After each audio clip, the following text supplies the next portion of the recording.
Maayong gabi mga higala, mao kini si Mike Pangilinan diri sa Indong Kapampangan sa Central Luzon.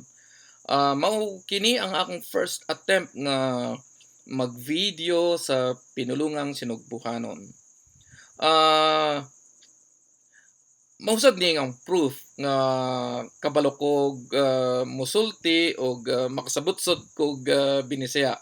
Kay pagtuo sa uban, namakak ra ko every time na nagasulat kog Cebuano sa akong Facebook. Pero makasulti gyud ko og makasabot gyud ko. Dili kaayo perfecto pero di na ako mabaligya. Unya ang mensahe nako mao kini na dili tanan nga nagapuyo diri sa Luzon, Tagalog ra. Napod mga Kapampangan parehas nako og mga Ilocano dito sa norte og mga lain-lain nga nasod diha sa Kabikulan, mga nay kaugalingong gisultihan, pinulungan og kultura. Napod mga Sambal, Aita, Kangkanay, Ibaloy, Kalinga, Ifugao, Ibanag, daghan mig mga nasod diri sa Luzon nga nay kaugalingong pinulungan, gisultihan og kultura. So, unsa lagi kaning ginatawag nila nga Filipino na lengguwahe kuno nasyonal, Tagalog ra na. Ah, Unya kitang tanan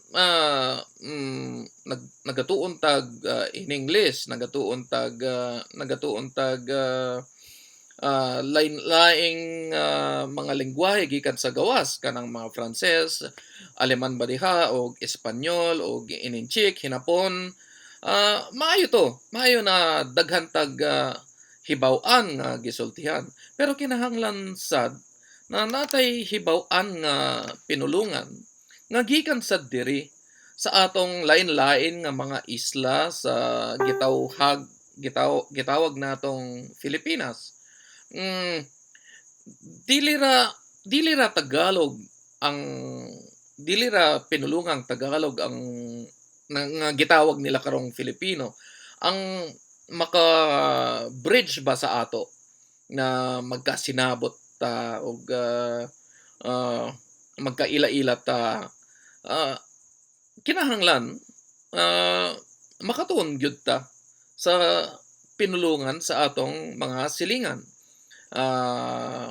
Kinahanglan makabalutag Ilocano, kinahanglan makabalutag Cebuano, kinahanglan makabalutag Ilonggo o Hiligaynon, Tausug, Maranao. Maayon ta kung ingon ana.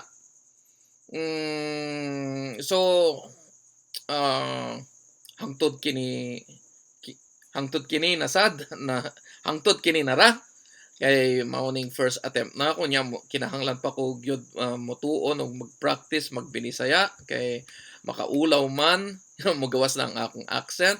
So, para sa tanan, maya pabengi kay kayungan o sa Binisaya, maayong gabi sa inyo tanan. Dakalpong salamat kay kayungan. Daghan salamat kaayo sa inyo tanan.